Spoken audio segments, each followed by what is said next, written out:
Hi, I'm Greg Schaefer, and welcome to the virtual CISO moment. I'm here with Clark Cummings, who's an enterprise risk management expert. Clark, thank you so much for joining. Yeah, happy to be here, Greg. I appreciate the opportunity.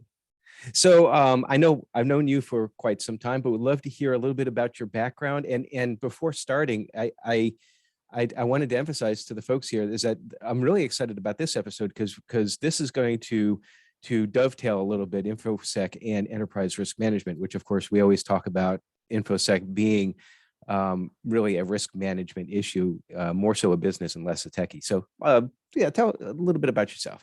Sure, Greg. So my career started off really at the entry level, about as entry level as you can get. I was a plainclothes armed security guard for a bank when I first started. And so I worked for that bank about 12 years, had positions of increasing responsibility, ultimately had responsibility for building out the entire physical security program for that organization. It grew to be about 350 bank branches and a little over 650 ATMs. And so that's where things started. I also attended Air Force Basic Training and Technical School. I was in the security police field and did 6 years in the National Guard. I've been a certified protection professional, which is more of a security generalist, a risk management type of function since the late 1990s. I've also done several years of independent consulting. I've worked in a variety of industries during that time. And at this point, I've also done another almost 20 years at a really large and growing bank. And that has been primarily in establishment of enterprise risk management as a risk management function within the organization.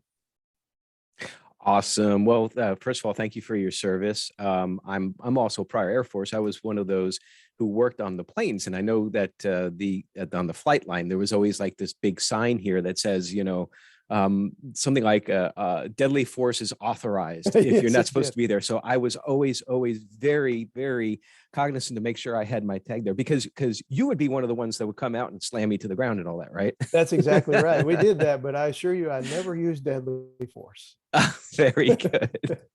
So what would you say? I know you varied background and a lot of it in financial services. Just what would you say were some of the largest threats, InfoSec, risk management in general, to small and mid-sized businesses and maybe banks in particular, which maybe they kind of dovetail together as well?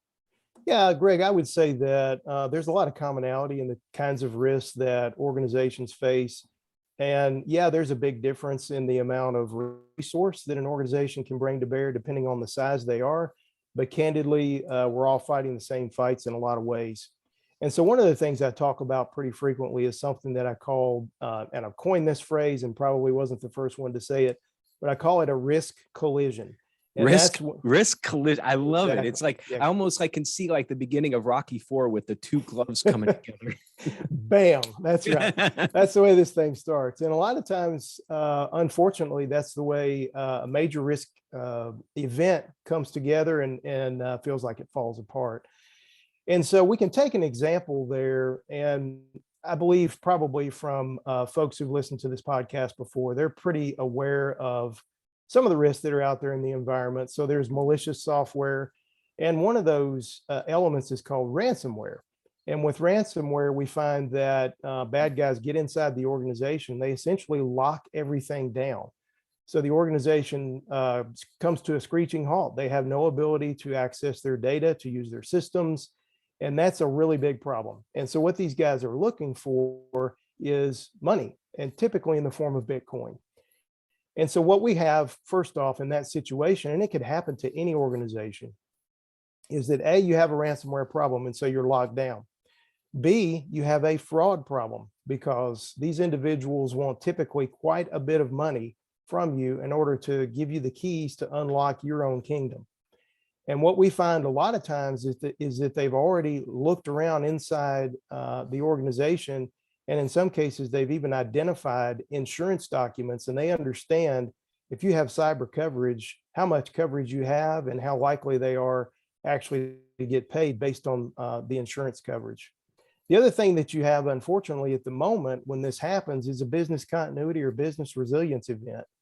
you don't have the ability for support of your customers, your suppliers have concerns, and your employees don't really necessarily have the ability to work. And so you've got a serious situation.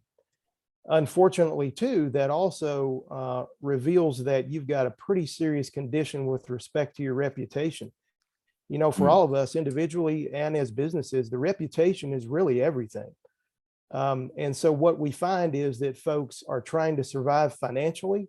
They've got issues with their bank a lot of times because many of these incidents can go on for days and days, and at times, candidly, it can go on for weeks, depending on how it's handled and how severe it is, and which one of the ransomware gangs are actually attacking your organization. And so you may find that you've got issues with your bank, your suppliers, your customers, and your employees. So it's super important to understand that risk management is something that we do proactively in order to avoid that first thing. If we didn't have that malware issue to begin with, then we wouldn't have all these other issues. And so, yeah, that's a complex thing. It doesn't happen every day to every organization, but it is absolutely a risk that every organization faces these days.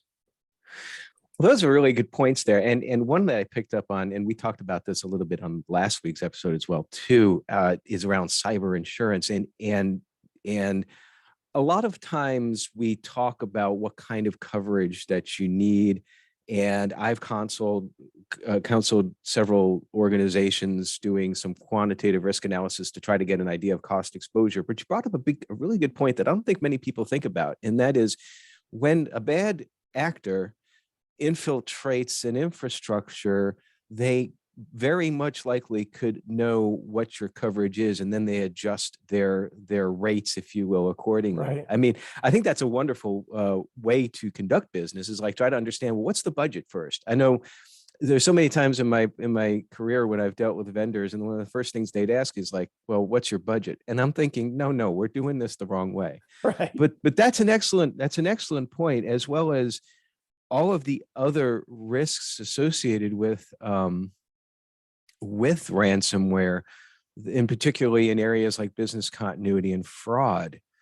Have you seen any instances where, like, do you have an example of an instance where, well, I'll give you one first and then see if you have one, because one that I just spoke about on today's Quick Strike or wrap-up episode was that there was a college in Illinois that recently just shut down complete operations. Like, they're done. They're out of business because of ransomware. Lincoln College, I believe. Have you seen any of that firsthand? Yeah, so I've seen a little bit of that. Most of what I've seen has been through the positive side of that, which is tabletop exercises that really take you through that process, and also those things that show up in the news. I'm not so much a guy who is a forensic responder and goes in and looks at these things after the fact. I, like you, am more interested in the proactive side, in making sure that the small and mid-sized business is not a victim of this to begin with. And that's really what enterprise risk management is all about, is being proactive in your risk management processes, and also understanding, by the way, that there is no way on earth that you should ever try to or believe you can stamp out all risk. Enterprise risk management is about finding a true balance between what the organization needs to accomplish and the amount of risk that it's willing to take on. And so it's super important for the listeners to understand that it's not all about just trying to get rid of bad things. It's trying to strike that balance and ensure also that you leave enough room in your control environment for good things to continue to happen.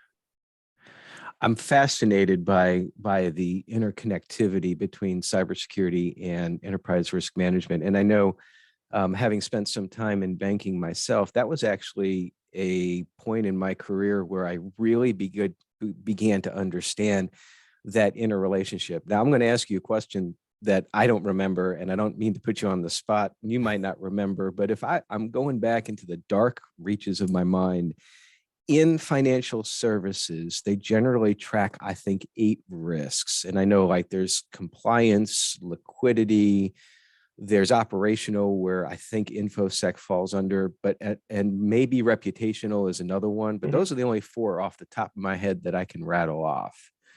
Am I right on the number? And do you know what the other ones are off the top of your head? Yeah, we typically see 8 to 10 in financial services. It depends on really how the organization wants to measure their risk and what they think is most important.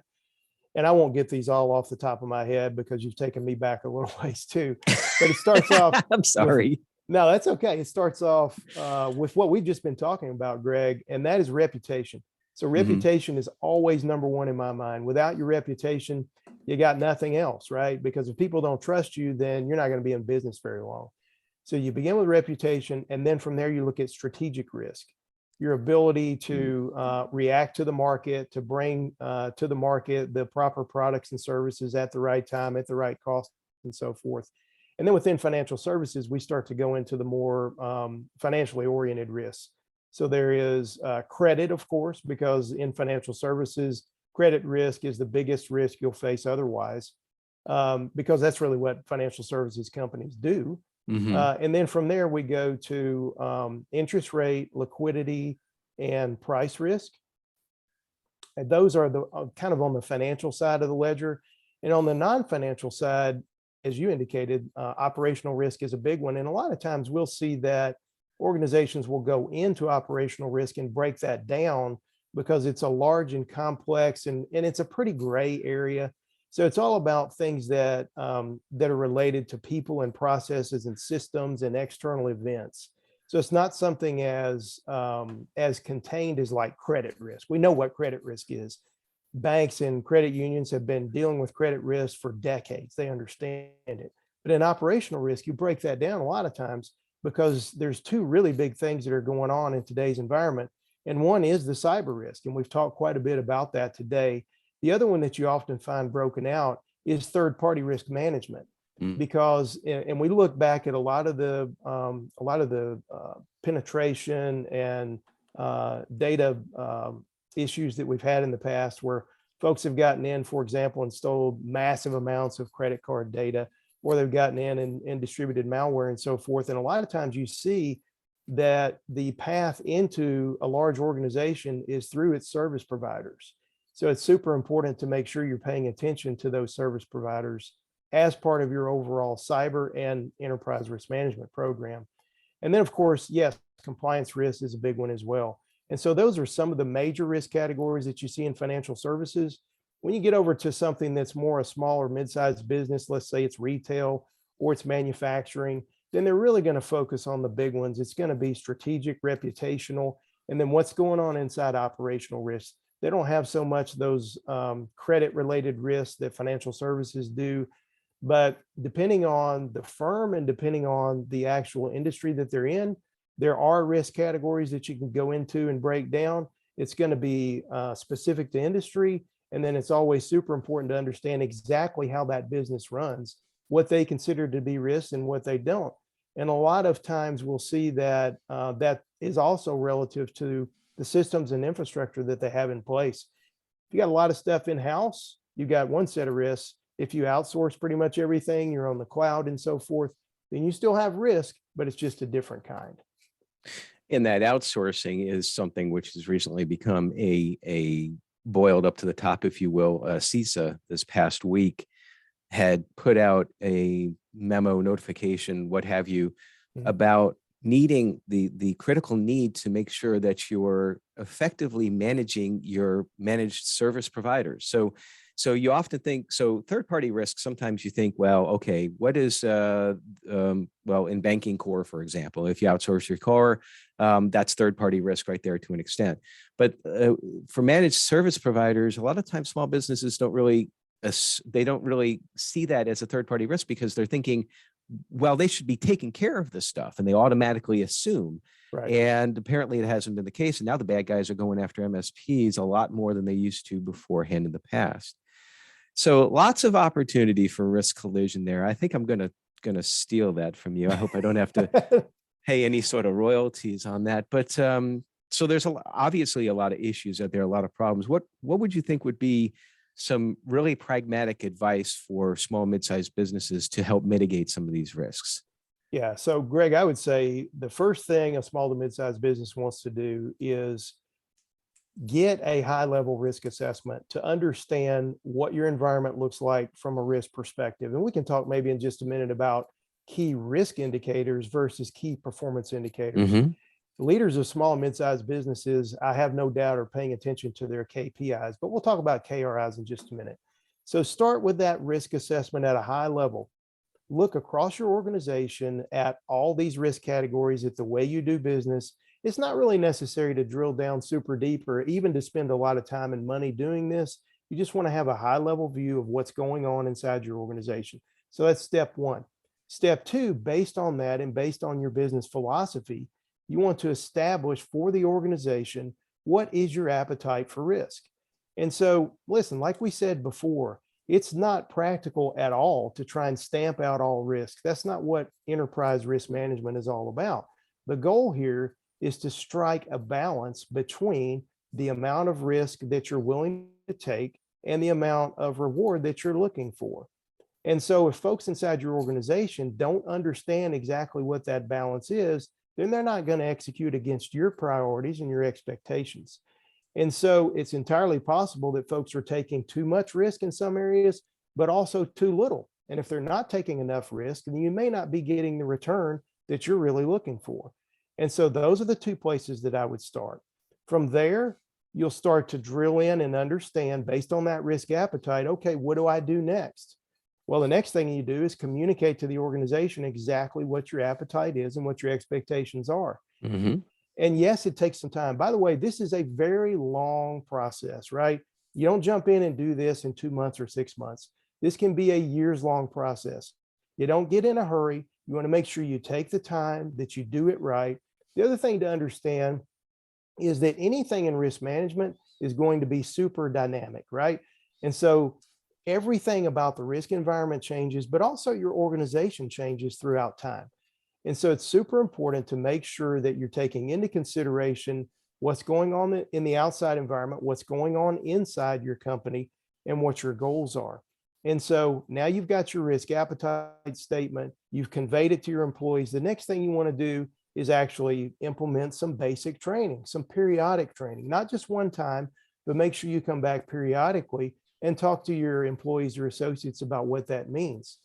Things need to also be in writing, and this doesn't have to be super extensive. You want that risk appetite statement. You want some basic policies and procedures. You don't have to overdo this, but you want folks to be able to always go back and access and remember exactly what your expectations are. And finally, you want to test against that.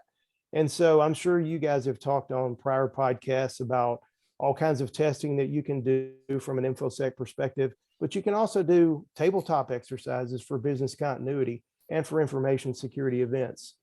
As you're going through that, you'll understand, and your employees will understand, by the way, what it is to face a risk and how you manage those. And a lot of times we see that folks don't necessarily encounter the risk that they plan for, but when you plan for and you practice responding to risk events, you're going to be a lot better off and able to deal with that ultimate risk event that you'll face at some point with your company.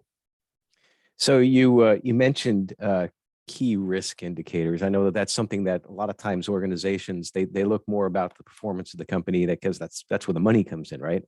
But touch a little bit more on key risk indicators. What are some of the ones that organizations, particularly small and mid-sized businesses, should be thinking about tracking, looking at? Sure. Well, so let's talk about several different categories that we can look at. First off, we always naturally go to information security.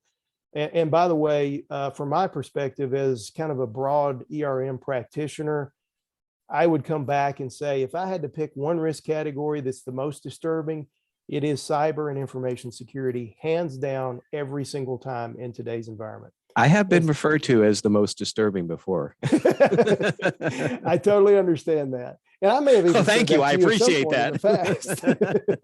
So yeah, seriously, that's where I would start. Look at cyber and information security, because like we talked about before with the risk collision, a lot of times it's going to start right there. Mm-hmm. And so there are all kinds of really simple, really basic key risk indicators that you can look at.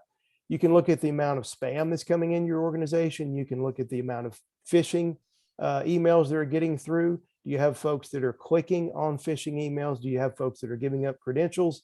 And by the way, a lot of times, and I'm sure you've talked about this in the past, there are testing systems that you can use to determine how your employees are responding to phishing events.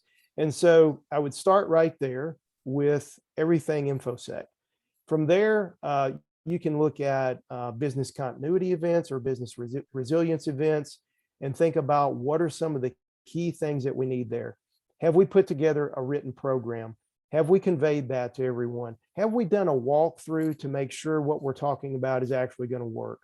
And so inside business continuity, there's really a couple of different elements. One is the true business continuity, which is the ability to respond to an event. That's, hey, can we pick up all of our stuff and go work somewhere else? Can we work remotely? And everybody has proven pretty well these days that we can work remotely. There's also the disaster recovery element, right? And that's all about the ability to recover systems. Well, business continuity and disaster recovery have to work together. So I would look at when I'm doing my tabletop exercise and I'm putting my program together. And again, this doesn't have to be a big, complex thing. Small and mid-sized businesses have a lot more to worry about than putting together a fancy business continuity program. Get some help from the outside if you need to, but always keep it simple. And so look for some key risk indicators in there as well. The next place I would go is physical security. And this is a lot of times, it's the forgotten risk, right? So many people worry about what's going on in the cyber world, and we've got all of our social media going on, and we hear about all these events in the cyber world, and we're worried about international conflict causing attacks against the United States and private industry. Guys, don't forget about the physical security aspects. It hasn't been that long ago that that in the United States we endured a lot of social unrest. We even endured some riots. And I'm sure folks can tell from my accent, I am from the South. And so even in good old Nashville, Tennessee, we actually saw some riot activity. Yep. And man, that's disturbing. Okay. So pay attention to physical security. The other thing that we often see, and nobody cares about this, Greg, until it hits the news, and that's concerns about workplace violence. Have a basic workplace violence program. Pardon me, do your training, have something in writing so associates understand what the expectations are and understand how you're going to respond to a workplace violence incident. The other thing to do inside workplace violence is to make sure you understand the pre-incident indicators before that happens, right? Everybody knows, right? The media knows when there's a workplace violence incident, boom, it's everywhere.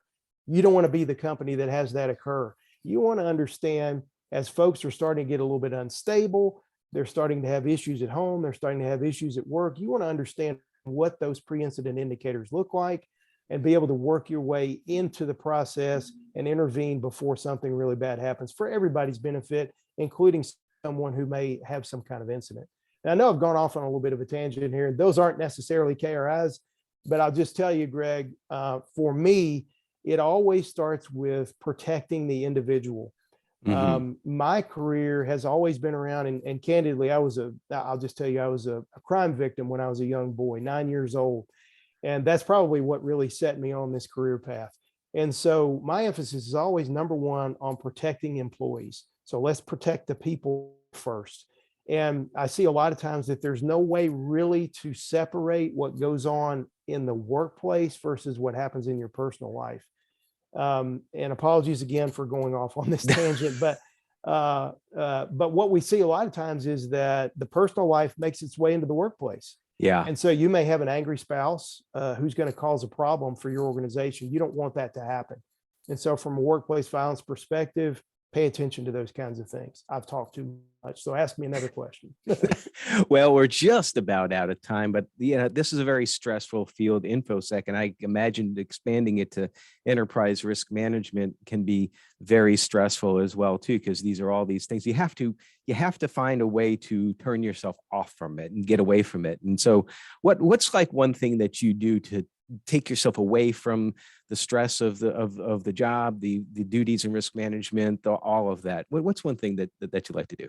Yeah, well, I tell you, the thing that I enjoy most is doing things physically. So I'll get out and exercise. I'll go work in the yard if it's warm enough, those kinds of things. I find also a lot of times that I'm able to think things through a lot more if I go off and do something physical. And then, of course, I enjoy time with family. And so I think the most important thing, Greg, we've talked a lot here today about some pretty serious issues, and these really are. And you really want to get out on the front side of these things and make sure they don't happen. That's what proactive risk management is all about. But the other thing I'd really like to emphasize is have fun with this stuff. And you and I have laughed a couple of times today, and we certainly have in the past. It's important to really engage this stuff and have fun, because you basically lose your mind if you get too serious about this. And you don't want to have overkill. You don't want to have like kill the business because you're suffocating with risk management stuff. So have fun, enjoy what you're doing, and just be logical and reasonable about your risk management activities. That's awesome. Some really, really great words of advice, really great information. Clark, I'm so glad that you had a chance to join us today. This has been an excellent conversation. So, just one thing that to wrap up on it, I did want to mention that in one of the projects that we were working together is where I'm trying to give you a little bit of credit here. I got the terminology, the saying, everyone is a risk manager. So now I have that. Now I have risk collision as well. So I'm going to have to really, really start paying you some residual. So, well, Clark, thank you very much for joining. Appreciate everybody else joining us here, and hope you learned a lot about enterprise risk management. And we'll talk to you next time. Stay secure.